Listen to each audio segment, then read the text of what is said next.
संगमनेरमध्ये एवढं वादळ की हत्तीच उडून गेला। संगमनेरमध्ये आलेल्या जोरदार वादळाने गावकऱ्यांमध्ये घबराट उडाली आहे। पण या वादळात एक हास्यास्पद गोष्ट घडली। एका हत्तीला वाऱ्याने उडवून नेलं असं म्हणतात। ही घटना खरी की अफवा? पहा संपूर्ण व्हिडिओ आणि जाणून घ्या काय आहे या उडत्या हत्ती मागचं सत्य। संगमनेरमध्ये असं काही घडलंय की सगळं गाव अजूनही हादरलेलं आहे। वाऱ्याचं असं तांडव सुरू झालं की लोकांना वाटलं एखादा चित्रपट चालू आहे। होय, सांगितलं जातंय की एवढं प्रचंड वादळ आलं की एक हत्ती सुद्धा हवेत उडाला। संगमनेरमध्ये काल आलेल्या जोरदार वादळामुळे संपूर्ण गावात हाहाकार माजला। झाडं, पत्रे, टोपल्या आणि सगळ्यात आश्चर्याची गोष्ट एक हत्ती हवेत उडताना दिसला। होय, लोकांनी डोळ्यांवर विश्वास ठेवला नाही।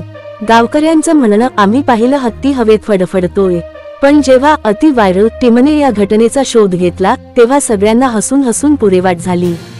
कारण तो हत्ती खरा नव्हेच, तो होता प्लास्टिकचा हत्ती। एखाद्या जाहिरातीसाठी वापरलेला मोठा फुगा किंवा शोपीस। हत्ती म्हणाला असेल माझं वजन कमी झालंय का काय, लोकांनी मला उचलून हवेत टाकलं। कोणीतरी लिहिलं संगमनेरमध्ये एवढं वादळ की प्लास्टिकचा हत्ती सुद्धा सुपरमॅन वाटतोय। मंडळी, ही घटना हास्यास्पद असली तरी यातून एक गोष्ट शिकायला मिळते। सोशल मीडियावर काहीही बघितल्यावर लगेच विश्वास ठेवू नका। तपासा आणि मगच शेअर करा। अशाच भन्नाट, व्हायरल आणि मजेशीर बातम्यांसाठी सबस्क्राइब करा अति व्हायरल आणि बेल आयकॉन दाबा। पुढचं वादळ कोण उडवेल कुणालाच माहिती नाही। गावकऱ्यांनी स्वतःच्या डोळ्यांनी पाहिलं एक हत्ती हवेत फडफडतोय। खरंच का? की हा आहे सोशल मीडियावरचा नवा विनोद?